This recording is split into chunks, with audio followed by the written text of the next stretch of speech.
All right, so I am here with Tiffany Fykes of the Fykes Realty Group in Nashville, and we're just going to talk a little bit about her journey into her real estate career today. So why don't we just start, Tiffany, with telling me how you started in real estate?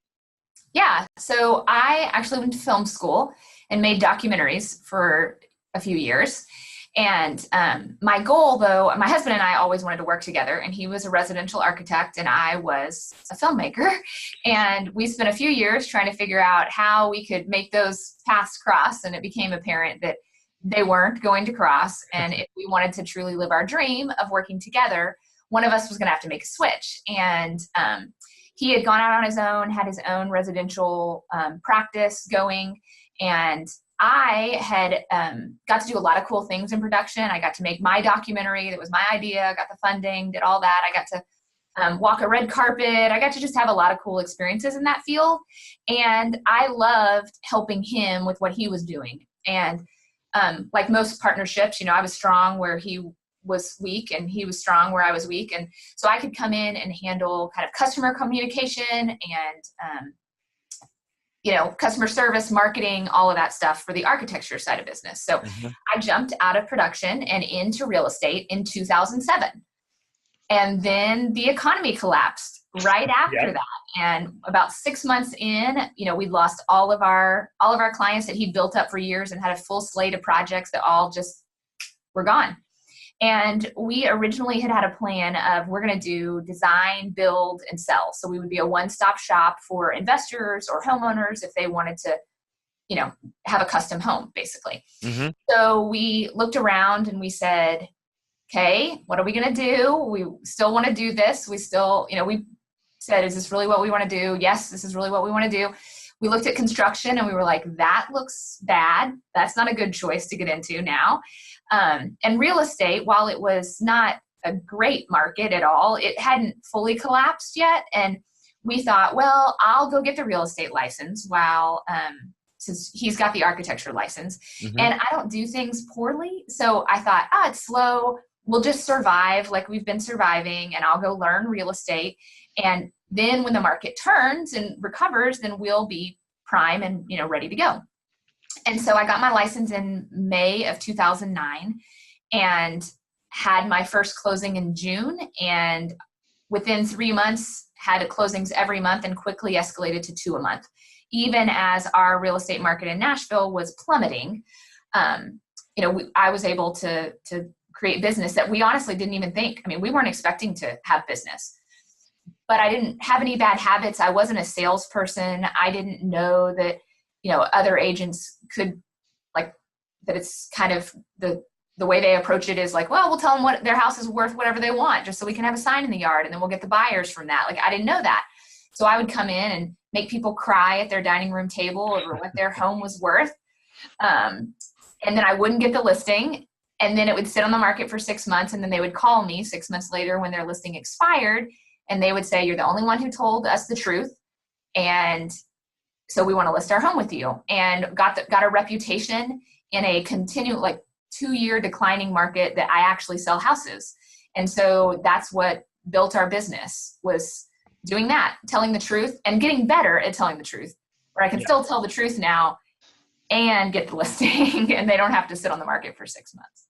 So what were you doing to prospect? Like, how were you finding these appointments you were going on? Yeah. I actually got a friend to agree to sell their house with me before I got my real estate license, which surprisingly wasn't my first sale. But I was going to put everything on the credit card, and then I knew I had that sale that could pay back all the costs of getting the license, because we were not flush with cash at that point, a year and a half in to the collapse. But the first thing I did was I threw a launch party, because in production, you throw a launch party. Like when your project's done, you throw a party. And so that just made sense for me in real estate. So I said, let's have a launch party. And so I called everybody that I knew, which was the value, was reaching out to everybody. I emailed them an invitation and I called them, invited them. And not many people came, but my friends. But I got to have a little party with my friends. It wasn't fancy. I mean, it was like rolled up tortillas and cheese on my porch, the kind of party it was. But in having those calls, I found a friend who said, oh, my son is having a horrible experience with their realtor. Can you help them buy a house? Yes. And that was my first closing in June.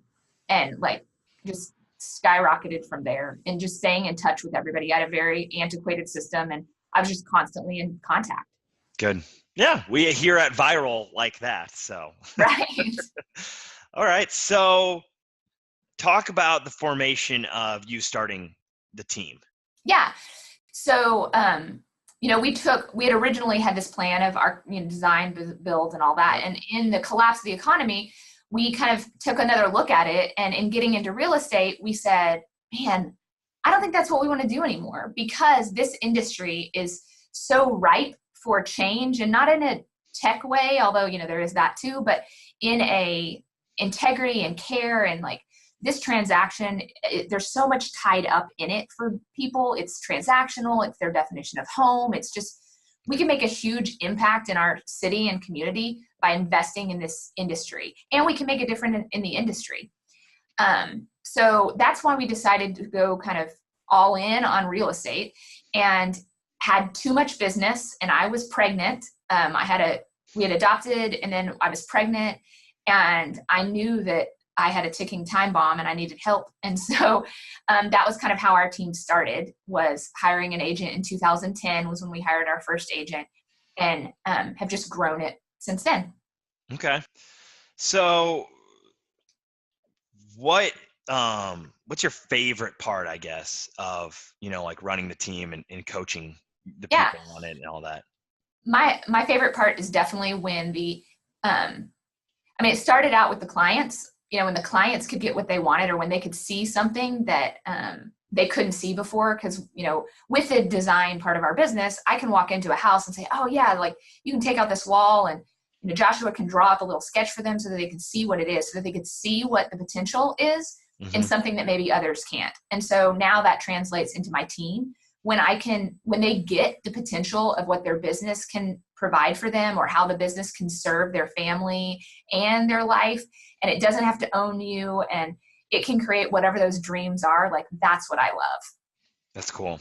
Yeah. So can you maybe talk a little bit about like people that are on your team that have kind of had successful journeys with you?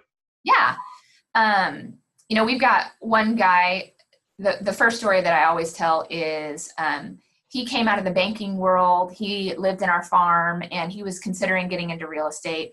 And he joined our team and built a huge business for himself with his, he had an uncanny ability to make people comfortable, as well as he got in crawl spaces for his buyers. Like he was fully committed to, you're going to make a good choice for yourself. And so, he, with our team and our systems and support, he was able to focus on nothing but that, and going and getting in crawl spaces and connecting with people, which he was so good at, and built a big business. Within 2 years, he was, making close to $200,000.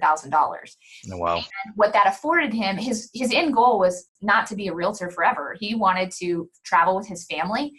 And so he worked on our team for 3.5 years, and now travels full time with his family because of the investments he made, because of the money he was able to make, and how he chose to spend it, and the choices he made. And now he gets to live his dream, which is that. And that's exciting. While we miss him, and we see him when he comes back into town, he's, living in an RV with his family, giving them the experiences that he wanted. That's awesome. We have another guy on our team that started the same time as him, and he's been on our team for 6 years. And he's, he's not a salesperson either. He's a systems guy, but he serves his clients really well, and he lead generates with persistence. And so it's been fun to see his transition as well. And one of his focuses has been, like, he wants to be at his bus stop for his kids at least 3 days a week. So he is a buyer's agent who does about 60 deals a year, which is a ton of buyers. And he does that while getting to his bus stop for his kids 3 days a week, which is his goal. So those are the success stories for our team. Is like, we want you to have a big business that provides whatever that life is that you want. If it's to continue having a greater business, and he's building a team in our team right now, which is exciting for him, or if it's going and living in an RV with your family. Like Yeah. that's exciting and success looks like on our team. Cool. All right. So the people that are going to watch this might be new agents. They might be agents that are just having trouble getting over, that hump. Yeah. What advice do you give to those people that are maybe just starting out in real estate or just kind of having some trouble taking it to the next level? Follow a model that works and actually do it. Because if you actually, follow a model for me, I read the MREA, which is the Millionaire Real Estate Agent book. Mm-hmm. And in 2009, you could just sit in open houses and hardly anyone would come. And so I would just read it over and over and over again. And I read it about 3 times in the first year. And I just did what it said. And no other agent is going to do that. Like people don't do what they're supposed to do, the follow-up, the calls, the emails, the things that they're supposed to do to stay in contact with their people. Just do that. And don't listen to other people who say, oh, you don't have to do that. Or, oh, that's not the right way to do it. I started a farm when I got into real estate immediately, again, from following that model. And you can't do everything. So just pick 1 or 2 things. But that was one of my things. And in doing that, I was talking to agents who were more experienced than me and telling them what I was doing. And they're like, oh, you don't want to do that. A farm, that's not a good idea. You just don't want to do that. And I didn't listen to them. I listened to the true experts in like a model that works. And I just committed to trying it. And it's been exponential growth within our business because of following that model. So do what others aren't willing to do is what I would say. Okay, great. Last question. We've talked about where you've been, where you are, where are you going? Yeah. So I'm excited about where we're going. We are, because real estate, like I said, was just a piece of it. Our mission is to create flourishing in the communities, industry, and families that we serve. And so we're looking at expanding into different communities as well, having specialists in those areas, kind of in the greater Middle Tennessee area. And then hitting into 2 other pieces or 2 other businesses that surround real estate. So property management, we do a small bit of property management right now, but that's another industry that we feel like is underserved. And because of our tie with real estate, we can do it in a way that we can provide education for the tenants, that make them better tenants and pay on time and make better financial choices that then may lead them to home ownership, and education to landlords on how to buy new property, how to care for their tenants, and that sort of thing. So that it creates kind of a cycle of business for the real estate business, as well as, we're very much, you need to be investing in what you know. And so if you're an agent on our team, or if you're an admin on our team, like we want everybody to own real estate. And so if we can manage it for them, it's just a big cycle of helping people get out of whatever that, or at least building wealth. It's a cycle of building wealth that we see.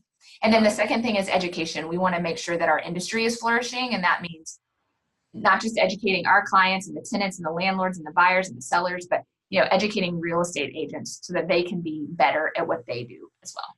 Great. That's where we're heading. Awesome. So if someone wants to get a hold of you, ask you some questions, what's the best way? Yeah. You can go to our website, fykesrealtygroup.com, and you can find me there. That's probably the quickest response you'll get. All right, great. Thanks, Tiffany. Yeah, thank you, John.